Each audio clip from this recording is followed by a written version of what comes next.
It's Angelina Picone. This is my book talk on my summer reading book, First Life by Jenna Showalter. It's about a girl named Tenley Lockwood who goes by the name Ten. She lives in a world where you pick between two realms where you want to end up when you die.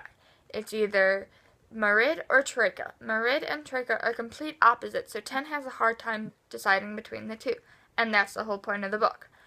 Merid is all about might, and might equals right, and their spirits can only survive in the darkness. While on the other hand, Troika, obviously their spirits can only live in the light, and their saying is light brings sight. They are complete opposites, and Ten has to decide between the two, and her parents want her to go to Merid, but she doesn't think that's what she wants. She doesn't actually know what she wants.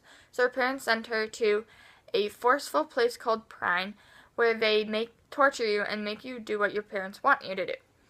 Well, at Picone she meets some people, one named Archer and one named Killian. These two boys are trying to get her to sign to their realm. Archer is from Troika and Killian is from Merid.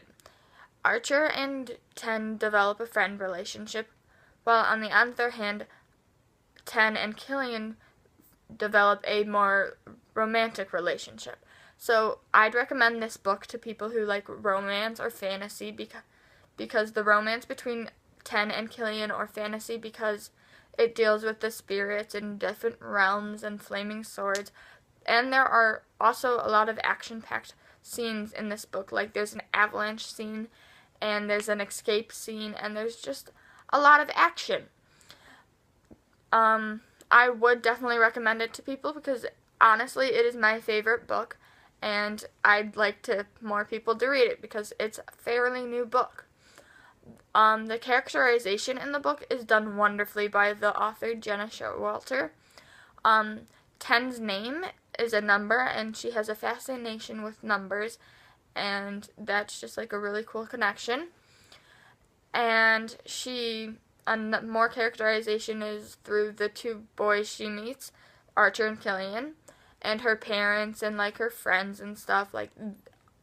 Everyone goes into very deep characterization, and there's a lot of very few static characters, but most of them are dynamic and change because of Ten's influence on them.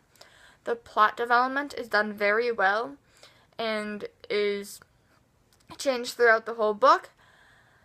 And literary devices used are allusions, foreshadowing, imagery, and suspense. Suspense is used throughout the whole book when they say what realm she will pick.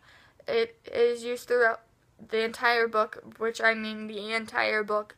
The last word on the last page is when she decides where she wants to go. And the allusions are used when Ten makes numbers. She uses number facts to keep her going through her journey, and she makes allusions to other things. Like at one point she's not doing so well, and she does something along the lines of something to deal with the number 13, and she remembers that there are 13 steps that led to the gallows, there are 13 knots in a hangman's noose, and at 13 kids are considered teens. So she obviously agrees with why that number is so hated around the world.